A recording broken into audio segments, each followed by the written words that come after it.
How to maintaining a healthy and happy relationship. Communication. ഓപ്പണായിട്ട് നിങ്ങളൊന്നും മറച്ചു വെക്കാതെ സംസാരിക്കുക. മനസ്സിലെന്തെങ്കിലും ഉണ്ടെങ്കിൽ അത് തുറന്ന് സംസാരിച്ച് തീർക്കുക.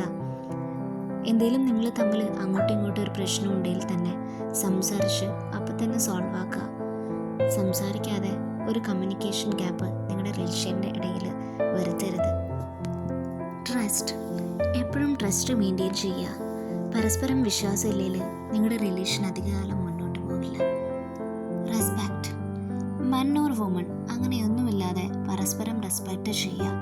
അല്ലെങ്കിൽ ഞാനാണ് നിന്നേക്കാൾ വലുത് അങ്ങനെയൊന്നും കണക്കിലെടുക്കാതെ പരസ്പരം റെസ്പെക്റ്റ് ചെയ്ത് തന്നെ നിങ്ങൾ മുന്നോട്ട് പോവുക.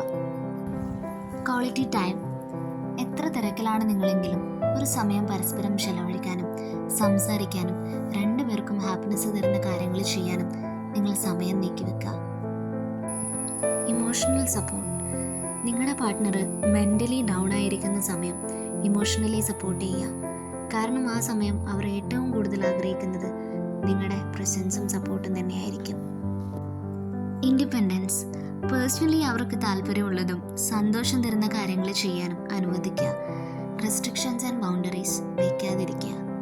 Appreciation and gratitude. നിങ്ങളുടെ പാർട്ട്നേഴ്സിൻ്റെ അച്ചീവ്മെൻറ്റ്സിനും എഫേർട്സിനും അപ്രിഷ്യേറ്റ് ചെയ്യാൻ മറക്കരുത്. Physical affection. ഫോണിലൂടെയുള്ള കമ്മ്യൂണിക്കേഷനിൽ ഒതുങ്ങാതെ പരസ്പരം കണ്ട് സമയം ചെലവഴിക്കാൻ ശ്രമിക്കുക. ഇത് നിങ്ങളുടെ റിലേഷനെ കൂടുതൽ സ്ട്രോങ് ആക്കും. Continual growth. നിങ്ങളുടെ ജീവിതത്തിൽ അച്ചീവ് ചെയ്യാൻ ആഗ്രഹിക്കുന്ന കാര്യങ്ങൾ ടാർഗറ്റായിട്ട് സെറ്റ് ചെയ്യുക. നിങ്ങളുടെ സ്വപ്നങ്ങളെ അച്ചീവ് ചെയ്യാൻ പരസ്പരം സപ്പോർട്ട് ചെയ്യുകയും പരിശ്രമിക്കുകയും സ്വപ്നങ്ങളെ യാഥാർത്ഥ്യമാക്കുകയും ചെയ്യുക.